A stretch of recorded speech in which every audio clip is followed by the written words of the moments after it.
नमस्कार बच्चों, गुरुकुल कक्षाओं में आप सभी का हार्दिक अभिनंदन। बच्चों, आज हम फिर उपस्थित हुए हैं एक नए टॉपिक के साथ, जिसका नाम है निबंध लेखन। बच्चों, निबंध करने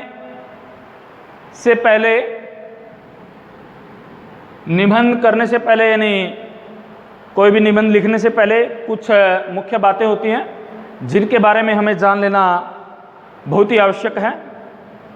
बच्चों, सबसे पहले देखिए, निबंध जैसे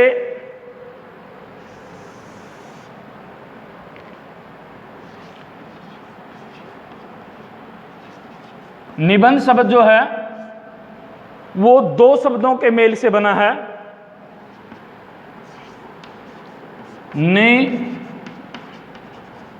नि प्लस बंध, निधन बंध। नि इसमें उपसर्ग है और बंध जो है मूल शब्द है। नि उपसर्ग है और बंध जो है मूल शब्द है। बच्चों, निबंध का शाब्दिक अर्थ है अच्छी तरह से बंधा हुआ, यानी अच्छी प्रकार से बंधा हुआ। निबंध का शाब्दिक अर्थ है अच्छी प्रकार से बंधा हुआ। निबंध एक हिंदी गद्य साहित्य है। देखो, हमारे दो प्रकार के साहित्य आते हैं, एक गद्य साहित्य होता है, एक होता है पद्य साहित्य। निबंध जो है हमारी गद्य साहित्य रचना है, अर्थात गद्य है, रचना है, जिसके अंदर किसी भी लेखक का अपना निजी व्यक्तित्व जो है झलकता है। निबंध की भाषा जो है वो लेखक के अपने अनुसार, यानी निबंध की भाषा जो है सरल और स्पष्ट होती है। जिस भी लेखक का निबंध की भाषा पर जितनी अच्छी पकड़ होगी, वह उतना ही अच्छा जो है निबंध होगा। अर्थात यदि किसी व्यक्ति का किसी भाषा पर अच्छी प्रकार से पकड़ है, तो उसका निबंध लेखन भी जो है उतना ही अच्छा होगा। बच्चों, ये निबंध का अर्थ था, यानी निबंध दो शब्दों से बना है, नि प्लस बंध। नि उपसर्ग है, बंध जो है इसमें मूल रचना है, यह गद्य रचना है, गद्य साहित्य की अंतर्गत जो है आता है।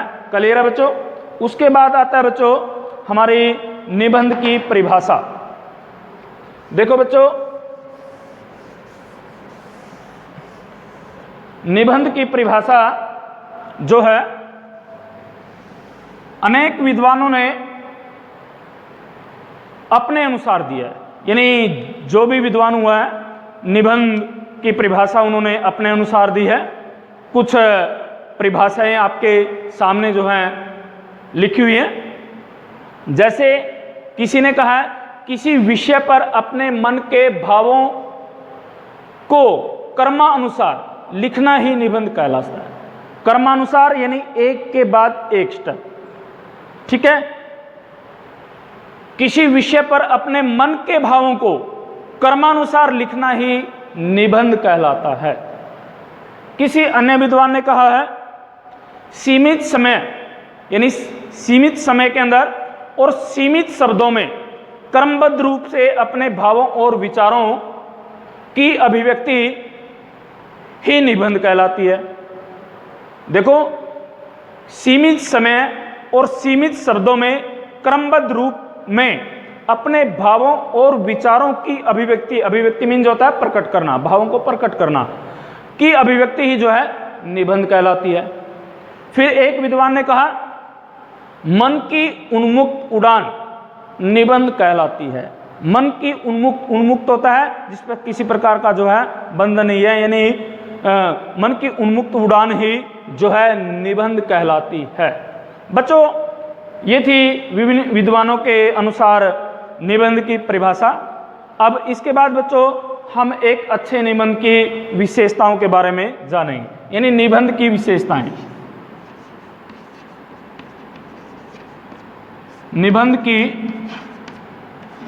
विशेषताएं। बच्चों, एक निबंध के अंदर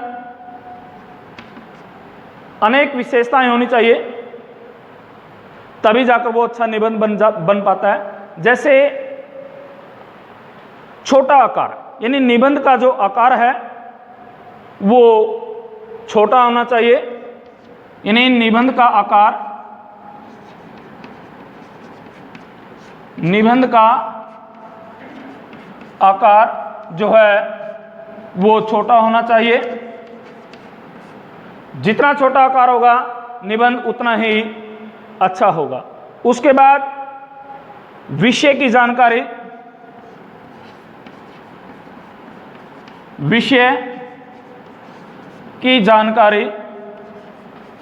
बच्चों, हमने जिस भी विषय पर निबंध लिखना है उस निबंध से संबंधित हमें पर्याप्त जानकारी इकट्ठी करनी चाहिए, यानी पर्याप्त जानकारी होनी चाहिए। उसके बाद क्रमबद्ध रूप से विचारों को लिखना,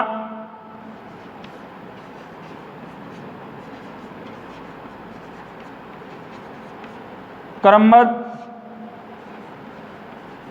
रूप से विचारों को लिखना, यानी एक निबंध को एक स्टेप के बाद दूसरा स्टेप आना चाहिए, उसके अंदर क्रमबद्धता होनी चाहिए। भाषा सरल होनी चाहिए, यानी सरल भाषा होनी चाहिए। सरल भाषा और विषय के अनुसार,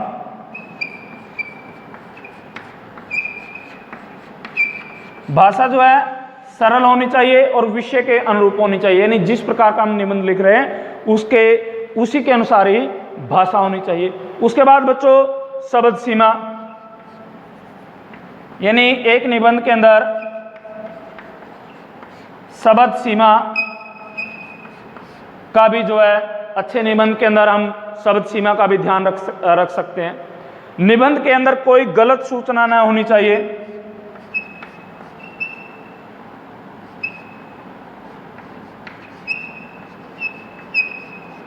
गलत सूचना, यानी निबंध के अंदर कोई गलत सूचना का न होना। एक अच्छे निबंध की यह भी विशेषता है कि उसके अंदर किसी प्रकार की कोई गलतफहमी या कोई गलत सूचना जो है नहीं होनी चाहिए। उसके बाद बच्चों हम कह सकते हैं कि एक अच्छे निबंध के अंदर शुद्ध वर्तनी का भी जो है हमें ध्यान रखना चाहिए, यानी भाषा के निबंध के अंदर जो शब्द हैं वो शुद्ध होनी चाहिए। भूमिका,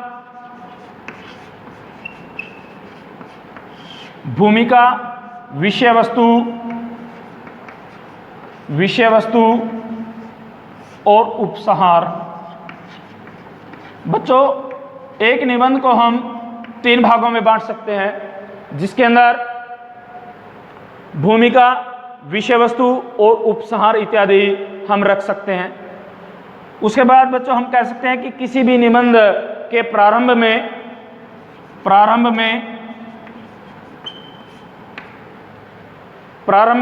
या अंत में, प्रारंभ या अंत में हम किसी प्रकार की कोई सूक्ति रख सकते हैं या कोई कविता की पंक्तियां, कोई कविता की पंक्तियां रख सकते हैं या किसी भी महान विचारक के विचार जो है हम रख सकते हैं। बच्चों, ये थी हमारी एक अच्छे निबंध की विशेषताएं। निबंध का आकार छोटा होना चाहिए, विषय की हमें पूरी जानकारी होनी चाहिए, विषय के अंदर क्रमबद्ध रूप से विचारों को लिखना चाहिए, भाषा सरल और विषय अनुरूप होनी चाहिए, शब्द सीमा सीमित होनी चाहिए, गलत सूचना, किसी प्रकार की गलत सूचना नहीं होनी चाहिए किसी भी निबंध में। वर्तनी का ध्यान रखना चाहिए। भूमिका, विषय वस्तु, उपसंहार, उसको 3 भागों में बांट सकते हैं।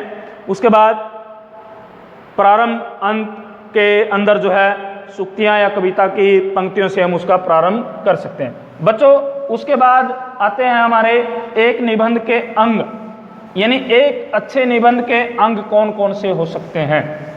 देखिए, आप इसका स्क्रीनशॉट ले सकते हैं परिभाषा का।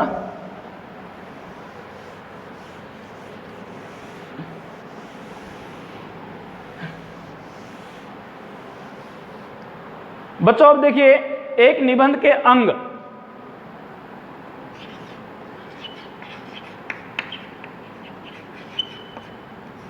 निबंध के अंग कौन कौन से हो सकते हैं बच्चों। सबसे पहले आता है निबंध के अंगों में, निबंध के मुख्य रूप से 3 अंग होते हैं। निबंध के मुख्य रूप से 3 अंग होते हैं, जिसको हम बोलते हैं प्रारंभ, आरंभ या प्रारंभ, भूमिका या देखिए बच्चों, पहले को हम बोलते हैं प्रारंभ बोल सकते हैं या आरंभ बोल सकते हैं, भूमिका बोल सकते हैं या प्रस्तावना। ठीक है। सेकंड नंबर पे आता है मध्य भाग या विषय वस्तु,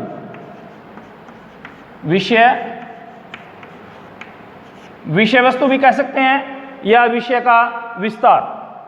और नंबर 3 पर आता है बच्चों अंत, उपसंहार या निष्कर्ष। ठीक है बच्चों, ये किसी भी निबंध के जो है 3 अंग होते हैं। फर्स्ट, प्रारंभ, भूमिका या प्रस्तावना। बच्चों, हम किसी भी निबंध के प्रारंभ में या भूमिका में या उसकी प्रस्तावना में जितनी, यानी किसी भी निबंध का प्रारंभ या भूमिका जितना भी अच्छा होगा वह उतना ही प्रभावशाली होगा। किसी भी निबंध के प्रारंभ में, जैसे हमने अभी लिखा था अच्छे विशेषताओं के अंदर, किसी भी निबंध का प्रारंभ हम जो है कविता की पंक्तियों से कर सकते हैं, या कोई सूक्ति हो सकती है, या कोई शाब्दिक अर्थ हो सकता है, निबंध का शाब्दिक अर्थ हो सकता है किसी भी निबंध का, जैसे भ्रष्टाचार है, भ्रष्ट प्लस आचार। ठीक है। इस प्रकार से किसी भी निबंध का जो है शाब्दिक अर्थ हो सकता है, या किसी विचारक के, कोई विचारक है, जैसे हमारे समाज सुधारक हुए हैं, उनके कोई भी कथन से हम किसी भी निबंध का प्रारंभ कर सकते हैं। यानी क्या है, जिस भी निबंध का जितना अच्छा प्रारंभ होगा वह निबंध उतना ही अच्छा होगा, वह निबंध उतना ही प्रभावशाली होगा। उसके बाद आता है बच्चों मध्य भाग, यानी विषय वस्तु। किसी भी निबंध के अंदर विषय का पूर्ण रूप से विवेचन या विषय का विस्तार क्रमबद्ध और व्यवस्थित रूप से जो है प्रस्तुत कर सकते हैं। देखो, मध्य भाग के अंदर हम क्या कर सकते हैं, किसी भी विषय का क्रमबद्ध रूप से विस्तार कर सकते हैं, उसको व्यवस्थित रूप से आगे बढ़ा सकते हैं, उसका पूर्ण रूप से विवेचन कर सकते हैं। इन सब बातों का ध्यान जो है हम विषय वस्तु के अंदर करते हैं। बच्चों, उसके बाद आता है अंत। अंत के अंदर क्या होता है बच्चों, यानी अंत, उपसंहार या निष्कर्ष। बच्चों, इसके अंदर क्या है, जितना रुचिकर हमारा प्रारंभ होगा उतना ही रुचिकर हमारा निबंध का अंत होना चाहिए। यानी अंत के अंदर क्या है, हमारे जो हृदय के भाव हैं वो प्रकट होने चाहिए, हृदय के भाव जो हमारे उसमें झलकने चाहिए, या इसके अंदर हम कोई संदेश भी दे सकते हैं। यानी अंत में हम किसी प्रकार का कोई संदेश भी जो है दे सकते हैं। ठीक है बच्चों, दोबारा से क्लियर कर रहा हूं। प्रारंभ के अंतर्गत हम किसी निबंध का प्रारंभ करते हैं। जितना अच्छा प्रारंभ होगा वह निबंध उतना ही अच्छा होगा। निबंध का प्रारंभ किन्हीं सूक्तियों से, शाब्दिक अर्थों से या किसी मान विचार के कथनों से जो है कर सकते हैं। मध्य के अंतर्गत हम विषय वस्तु का जो है विस्तार रखते हैं कि विषय वस्तु को क्रमबद्ध रूप से किस प्रकार से जो है बढ़ाया जा सकता है। और अंत के अंदर बच्चों जितना अच्छा प्रारंभ होगा उतना ही अच्छा जो है रुचिकर जो है अंत होना चाहिए, जिसे पढ़ने वाले या सुनने वाले के हृदय पर वह अपना प्रभाव जो है छोड़े। इसके अंतर्गत हम जो है कोई संदेश को भी समाहित कर सकते हैं। ठीक है बच्चों, ये थे एक निबंध के अंग। उसके बाद आते हैं बच्चों हमारे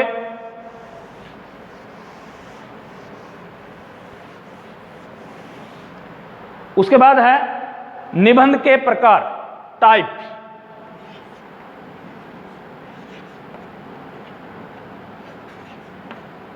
निबंध के प्रकार। देखो बच्चों, निबंध के मुख्य रूप से 4 प्रकार होते हैं। फर्स्ट होता है हमारा वर्णनात्मक निबंध।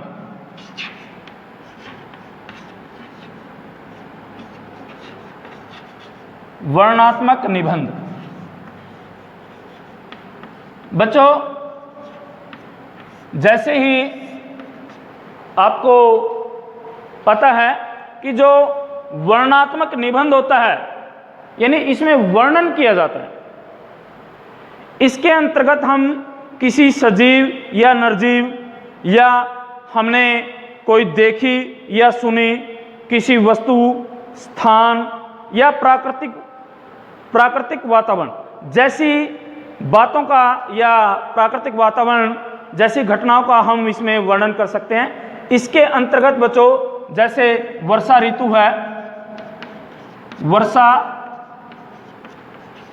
वर्षा ऋतु या कोई रेलवे स्टेशन का दृश्य है,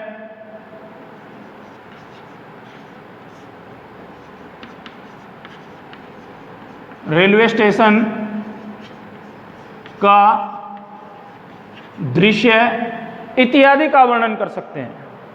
दोबारा से बता रहा हूं बच्चों, वर्णनात्मक निबंध क्या होता है, इसके अंतर्गत हम कोई सजीव या निर्जीव, कोई देखी या सुनी वस्तुओं का, स्थान का या प्राकृतिक वातावरण का जो है वर्णन हम इसमें कर सकते हैं। जैसे वर्षा ऋतु है, रेलवे स्टेशन का दृश्य है या हमारे कोई त्योहार हैं, ठीक है, होली, दीपावली इत्यादि जैसे। सेकंड पर आता है बच्चों हमारा नेक्स्ट है विवरणात्मक निबंध।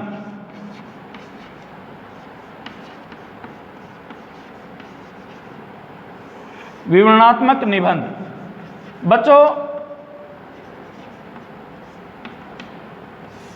विवरणात्मक विवर यानी किसी चीज का विवरण देना। विवरणात्मक निबंध के अंदर हम कोई ऐतिहासिक घटना है या कोई पौराणिक कथा है या कोई आकस्मिक या अचानक से घटी हुई कोई घटना है, कोई यात्रा हो सकती है, कोई संस्मरण हो सकता है या महान पुरुष इत्यादि के जीवन परिचय को हम जो है इसमें रख सकते हैं। जैसे महात्मा गांधी,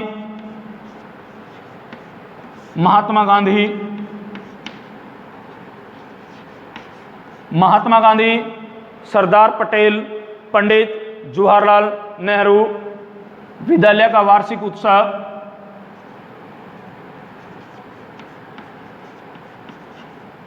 विद्यालय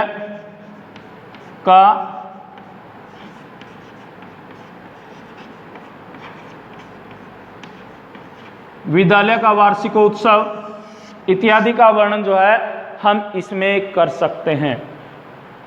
दोबारा से फिर देखें, विवरणात्मक निबंध के अंतर्गत हम जो है किसी ऐतिहासिक घटना का, पौराणिक कथा का या आकस्मिक अचानक से घटी हुई घटना का जो इसमें वर्णन जो है हम कर सकते हैं। इसके अंतर्गत हम जो है कोई संस्मरण प्रस्तुत कर सकते हैं, महान पुरुषों के जीवन परिचय के बारे में हम जान सकते हैं, या हमारे विद्यालय इत्यादि के अंतर्गत होने वाले वार्षिक उत्सव के बारे में हम जो है जान सकते हैं। जैसे महात्मा गांधी जी का जीवन परिचय आ सकता है, विद्यालय के अंतर्गत होने वाले हमारे वार्षिक उत्सव हैं, मेरी रेल यात्रा यानी कोई संस्मरण हो सकता है, जैसे मेरी रेल यात्रा संस्मरण है, ठीक है, इत्यादि।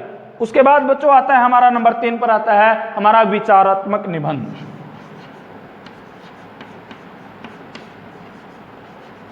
विचारात्मक निबंध बच्चों, विचारात्मक यानी किसी विषय पर विचार प्रस्तुत करना। इसके अंतर्गत हम किसी गुण, दोष, गुण या दोष, कोई धर्म का वर्णन, विचार, कोई समस्या आदि पर पक्ष और विपक्ष में अपने विचार जो है लिख सकते हैं। जैसे विज्ञान के बढ़ते चरण, जैसे विज्ञान के बढ़ते चरण, जैसे विज्ञान के बढ़ते चरण पर हम अपने विचार प्रस्तुत कर सकते हैं। देश प्रेम, देश प्रेम पर हम अपने विचार जो है प्रस्तुत कर सकते हैं। या कोई समस्या हो सकती है, जैसे महंगाई की समस्या, महंगाई की समस्या इत्यादि पर अपने विचार प्रस्तुत कर सकते हैं। देखो, विचारात्मक निबंध क्या है? विचारों को लिखना। यह लिखना थोड़ा सा कठिन होता है बच्चों, लेकिन इसके अंतर्गत हम किसी गुण, दोष, धर्म का वर्णन, विचार, समस्या आदि पर आदि के पक्ष और विपक्ष में अपने विचार जो है लिख सकते हैं। जैसे विज्ञान के बढ़ते हुए चरण है, महंगाई की समस्या या देश प्रेम इत्यादि। नंबर 4 पर आता है बच्चों हमारा भावनात्मक निबंध। भावनात्मक निबंध क्या होते हैं बच्चों? भावनात्मक निबंध के अंदर भावों की प्रधानता होती है। इनका संबंध हमारी इमोशन यानी संवेदनाओं से होता है, भावनाएं कल्पनाओं से होता है। जब किसी लेखन में हृदय में उत्पन्न होने वाले भाव या सूक्तियों को दर्शाया जाए तो वहां पर भावों की प्रधानता होती है, तो उसे भावनात्मक निबंध कहते हैं। जैसे हम कह सकते हैं जियो और जीने दो, जियो और जीने दो। यदि मैं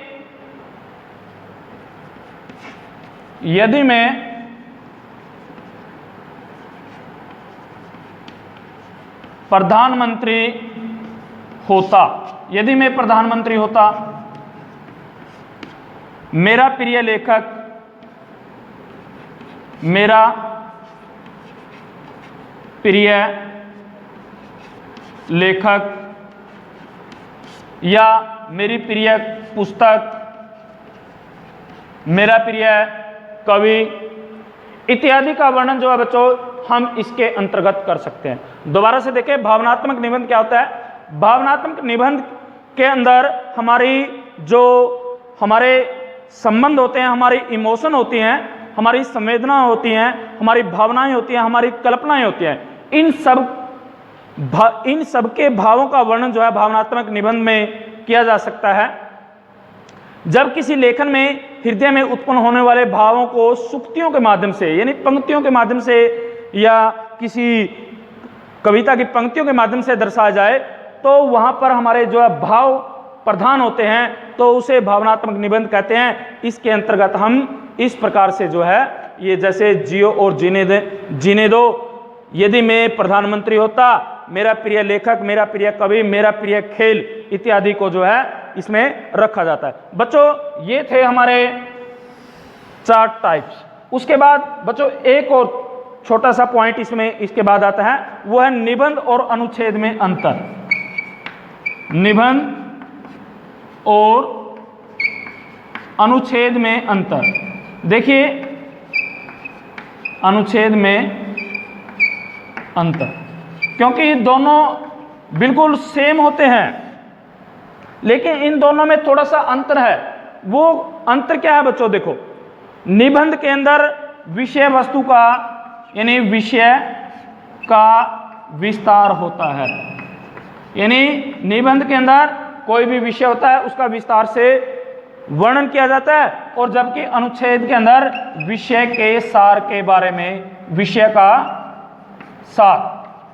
का सार का वर्णन जो है इसमें किया जाता है। यानी निबंध में विषय का विस्तार से वर्णन किया जाता है, इसमें विषय का सार जो है लिखा जाता है। निबंध के अंदर हम कोई उदाहरण प्रस्तुत कर सकते हैं, कोई जैसे अभी बताया हमने, कोई सूक्ति यानी सूक्तियाँ जो है प्रस्तुत कर सकते हैं, या कोई महान विचारक इत्यादि के विचारों को प्रस्तुत कर सकते हैं। लेकिन इसमें क्या है? इसमें कोई सूक्तियाँ या प्राय, लेकिन इसमें प्राय ऐसा नहीं किया जा सकता, प्राय ऐसा नहीं होता। किसमें नहीं होता बच्चों? अनुच्छेद में। अनुच्छेद के अंदर देखो, निबंध में हम उदाहरण सूक्तियाँ इत्यादि प्रस्तुत कर सकते हैं, लेकिन अनुच्छेद में ऐसा नहीं होता। निबंध के अंदर क्या होता है? शब्दों की मात्रा, यानी शब्दों की मात्रा या संख्या, शब्दों की मात्रा या संख्या का ध्यान रखा जाता है। लेकिन अनुच्छेद में क्या होता है बच्चों?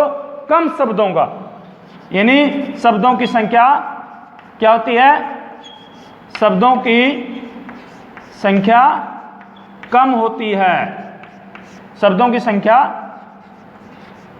कम होती है। बच्चों दोबारा से बता रहा हूं, निबंध में विषय का विस्तार होता है, इसमें विषय का सार प्रस्तुत किया जाता है, इसमें कोई उदाहरण या सूक्तियां से हम निबंध का प्रारंभ कर सकते हैं, इसमें प्राय अक्सर ऐसा नहीं होता। और बच्चों इसके बाद क्या होता है? शब्दों की मात्रा या संख्या, हम निबंध को शब्दों की मात्रा को बढ़ा भी सकते हैं, घटा भी सकते हैं, ठीक है बच्चों, उसका विस्तार कर सकते हैं। लेकिन अनुच्छेद के अंदर शब्दों की संख्या जो होती है वो कम होती है। बच्चों ये था हमारा आज का जो टॉपिक है निबंध। फिर हम एक निबंध के उदाहरण के साथ जो है नेक्स्ट वीडियो में यानी उपस्थित होंगे। जैसे हमारा टॉपिक हो सकता है, यानी हमारा टॉपिक होगा कन्या यानी भ्रूण हत्या क्यों, परीक्षा के कठिन दिन इत्यादि। नए टॉपिक के साथ हम आपको एक नया निबंध करवाएंगे। तब तक के लिए घर पे रहें, सुरक्षित रहें। धन्यवाद।